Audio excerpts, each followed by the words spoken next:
국민의힘 혁신위원장을 맡기로 했던 안철수 의원이 7일 혁신위원장에서 사퇴했습니다. 안철수 의원은 혁신의 문을 열기도 전에 벽에 부딪혔다. 최소한 2명의 인적 청산을 제안했지만 받아들여지지 않았다면서 사퇴 이유를 밝혔습니다. 자신이 인적 청산을 요구한 인사들의 실명을 밝히진 않았지만 지난 대선 기간 동안 정치적 책임을 지는 자리에 계셨던 분들이라고 말했습니다. 대선 때 국민의힘 지도부는 권영세 비대위원장과 권성동 원내대표였습니다. 안철수 의원은 혁신위원장직을 수락하면서 혁신의 시작은 인적 쇄신에서 시작한다고 했습니다. 혁신을 시작도 못할 바에야 그만두겠다는 뜻입니다. 안철수 의원은 자신이 직접 당대표 선거에 나서겠다고 했습니다. 안철수 혁신위의 좌초는 예정된 것이나 다름없었습니다.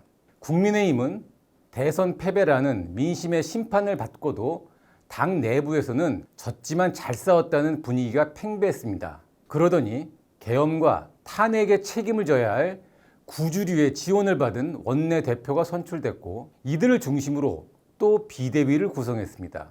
책임지고 물러나야 할 세력이 자신들의 주도권을 놓지 않기 위해 다시 전면에 등장한 것입니다. 김용태 전 비대위원장은 물러나면서 당의 몰락을 가져온 기득권이 근본적 변화를 가로막고 있다고 했는데 혁신이 좌초를 통해 이 말이 사실로 증명됐습니다. 구주류들은 계엄을 비판하고 탄핵을 찬성했던 안철수 의원을 방패 삼아 다음 당권을 잡고 기득권을 유지하려 했습니다. 국힘의 주류가 교체되면 다음 총선에서 자신들이 공천을 받지 못할까 우려했기 때문입니다. 국힘은 총선에서 연패했고 대선도 참패했습니다. 민주당이 없는 존재 취급할 정도로 국회 의석수도 107석에 불과합니다. 정상적 정당이라면 모든 기득권을 버리고 해체에 준하는 수준으로 당을 변화시켜야 합니다. 그런 변화에 성공해도 내년 지방선거와 총선 결과가 불투명할 정도로 국민의 불신까지 받고 있습니다. 반 이재명 외에는 아무런 희생과 비전이 보이지 않기 때문입니다. 텃밭인 대구 경북의 지지율이 대선 때 절반 수준으로 하락한 것도 이 때문입니다. 국힘 의원 대다수는 정치를 하는 목적이 개인의 영달입니다. 그렇기 때문에 결코 희생하지 않습니다. 이런 사람들을 계속 뽑아주는 유권자들이 변해야 이들을 근본적으로 변화시킬 수 있습니다. 이재명 대통령이 지난 7일 민주당 소속 국회 상임위원장들과 가진 만찬에서 국민에게 약속했던 입법들이 차질 없이 추진됐으면 좋겠다고 말했다고 참석자들이 8일 전했습니다. 민주당 진성중 정책위 의장은 대통령이 거론한 법안들로 방송법, 노란봉투법, 양곡법, 지역화폐법 등을 들었습니다. 이재명 대통령은 방송법에 대해 방송을 국민에게 돌려드리겠다는 취지를 잘 구현한 것이라고 말했다고 합니다. 그러나 KBS, MBC, EBS 등 공영방송 이사 수를 늘리고 이사 추천권을 친여 단체 및 인사들에게 확대하는 방송법에 대해 일각에선 정권의 방송 장악 시도라고 지적하고 있습니다. 이 지적엔 일리가 있습니다. 이상한 것은 이 대통령과 대통령실의 태도입니다. 대통령실 대변인은 7일 오전 민주당 강경파가 주도해온 방송상법에 대해 국민 공감대를 얻을 수 있는 방송법이 필요하다면서 신중론에 무게를 두는 듯 했습니다. 대변인은 이것이 이 대통령의 생각이라고 밝혔습니다. 그런데 민주당이 6시간 뒤 국회 상임위에서 법안을 처리했습니다. 대통령실 발표와 다른 일이 벌어진 겁니다. 그러자 이재명 대통령은 법안 처리 뒤 열린 만찬에서 방송법 처리는 내 뜻과 같다고 말했습니다. 같은 법안을 두고 아침과 저녁 대통령의 생각이 달라진 건지 처음부터 대통령은 속도 조절을 주문하고 여당은 속도전을 벌이기로 역할 분담을 한 것인지 알 수가 없습니다.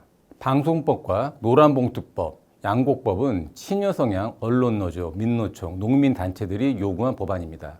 그러나 대선 이후 이 대통령 참모들은 이젠 여당이 됐기 때문에 정부 의견도 듣고 법이 시행됐을 때의 문제점도 개선하면서 진행하겠다며 합리적 속도 조절을 시사했습니다. 이재명 대통령은 취임 기자회견에서 대한민국 전체를 대표하는 통합의 직무를 수행할 것이라고 통합과 협치를 강조했습니다. 그래서 방송법, 노란봉투법 같은 법안을 일방 처리하지 않고 여야가 더 논의할 것으로 기대했습니다. 그러나 대통령과 대통령실 메시지와 달리 민주당은 일방 처리 속도전을 하고 있습니다. 대통령이 취임 한 달 회견에서 협치를 강조한 다음 날 국회 법사위원장 등 핵심 상임위원장 자리를 독식했습니다. 청문회와 상임위 토론을 통해 문제점을 보완할 수 있는데도 무슨 밀린 숙제하듯 서두르고 있습니다. 이것이 실은 이 대통령의 본심인지 아니면 친여 단체들이 내민 대선 청구서 때문에 대통령의 생각이 바뀐 것인지 궁금합니다.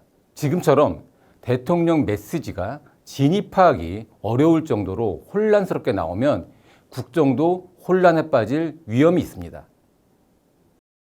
거대 여당인 민주당이 정부의 재정 부담을 늘리는 법안 처리에 속도를 내고 있습니다. 정부가 고교 무상교육 재원의 절반가량을 2027년까지 3년 더 부담하도록 하는 법안이 국회 상임위를 통과했습니다.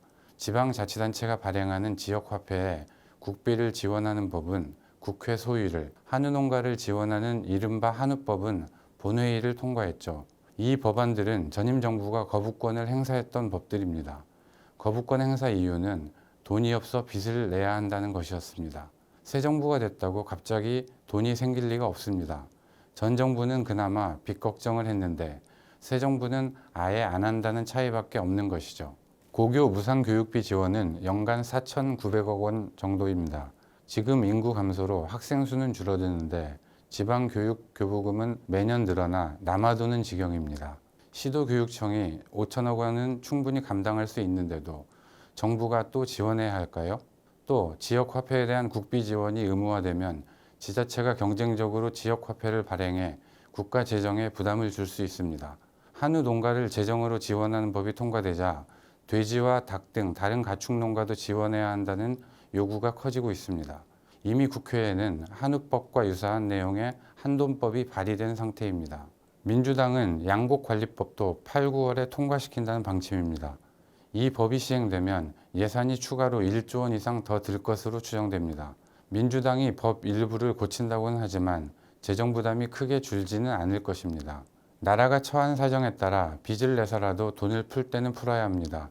특히 지금처럼 내수가 위축된 상황에선 돈을 풀 필요도 있습니다. 하지만 빚 무서운 줄 알아야 하는 것은 개인이나 국가나 마찬가지입니다.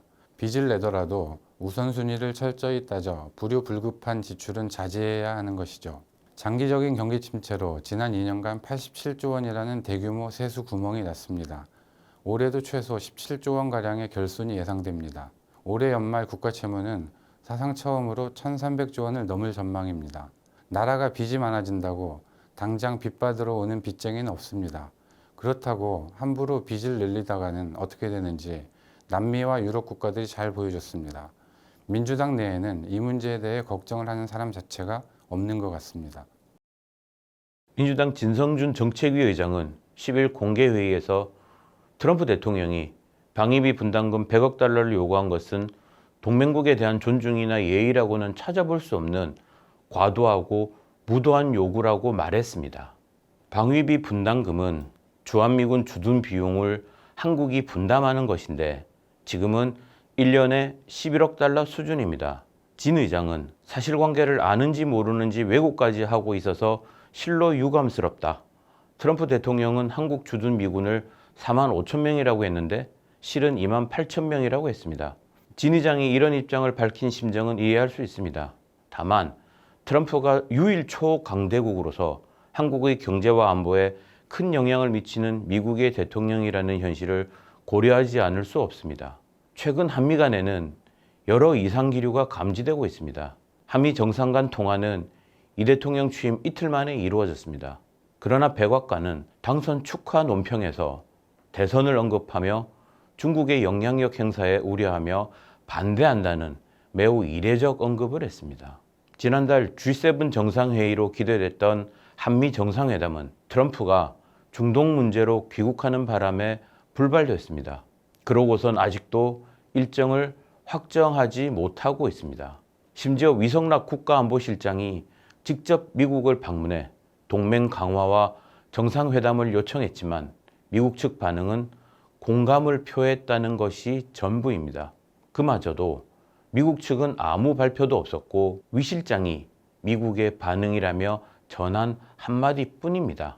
다소 이견이 있어도 양국 당국자들이 함께 철통 같은 동맹, 빗셀 틈 없는 공조 같은 발표를 했던 과거 한미의 모습과 거리가 있습니다. 최근 미 루비오 국무장관은 한국 방문 계획을 취소했습니다. 다른 일정이 있었다지만 관세 협상을 주도하는 미 베센트 재무장관이 곧 일본을 방문하는 것과 비교되고 있습니다. 트럼프와 루비오 국무장관의 SNS에 한국은 거의 실종 상태라고 합니다. 지금 트럼프의 태도와 언행에 불쾌감을 느끼는 국민은 많을 것입니다. 그렇다고 해도 집권당이 직접 나서 미국 대통령에 대해 공개 비난을 하는 것은 현명하지 않습니다. 인간의 도리에 어긋난다는 의미의 무도하다는 표현은 야당 대표에게도 잘하지 않는데 동맹국 정상에게 이런 표현을 쓴 것은 감정적 대응입니다. 이런 내용은 트럼프에게 모두 전달될 것입니다. 한미 관계는 관세부터 주한미군 문제까지 어느 한 곳에서 파열음이 날 경우 국가 전체가 감당하기 어려운 후폭풍을 맞을 수 있습니다. 브라질에 하는 것을 보면 트럼프는 무슨 일이든 할 수 있는 사람입니다. 한미 관계를 면밀히 다시 살펴 국익을 최대화하는 해법을 찾아내는 것이 옳습니다. 어쨌든 3주 시한 내에 한미 정상회담을 열어 트럼프를 만족시킬 수 있는 종합 해법을 제시하고 타결해야 합니다. 불가능하지 않습니다. 감정은 버리고 인내를 가져야 합니다.